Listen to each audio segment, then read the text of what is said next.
আমরা গোপালগঞ্জের মানুষ, আমরা কিভাবে মুরগি রান্না করি সেটাই তুলে ধরছি, এটাই দেখেন।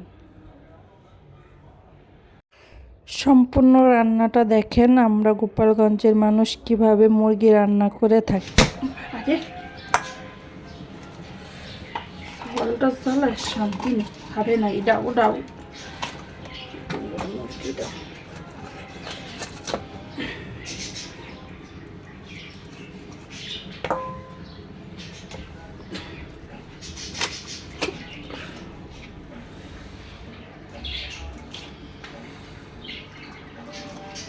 এইটুকু দাম তাই না, আমরা খাবো না।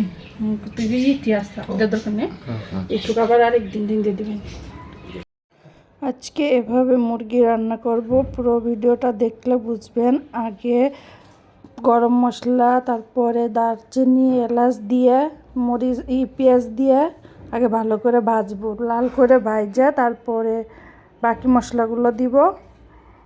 আগে এটা সুন্দর করে ভাজবো, ভাজে যখন লাল হয়ে আসবে তখন জিরা, আদা, তারপরে হচ্ছে রসুন, এই বাটা মশলাগুলো দিব। দিয়ে তারপরে লবণ, হলুদ, শুকনো মরিচের গুঁড়া এটা দিয়ে ভালো করে একটু ভাজে এরপরে পানি দিব। পানি দিয়ে সুন্দর করে ভালো করে মশলাটা কষাতে হবে। ভালো করে মশলাটা কষায় যখন মশলার থেকে উপরে তেল ভাসে উঠবে তখন মুরগিটা ছাইড়ে দিব। সুন্দর করে মুরগিটা ছাইড়ে দিয়ে সুন্দর করে ভালো করে মুরগিটারে মশলার সাথে ভাজবো। ভাজে এরপরে হালকা একটু পানি দিব, তাহলে হচ্ছে যে মশলাটাও ভুনা হয়ে যাবে, মুরগিটাও হালকা কষানো হয়ে যাবে।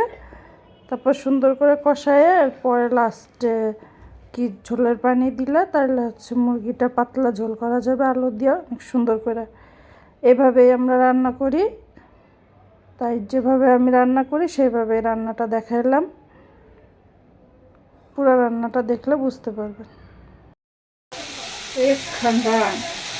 সালমান খাই কি গপ গয়ে নাম তো তুমি খাওয়াচ্ছে সালমানের মধ্যে রান খানাচ্ছে না।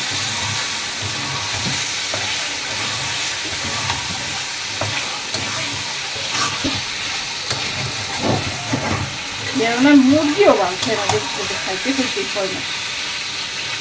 মুরগি আলুটা দিয়ে দিতে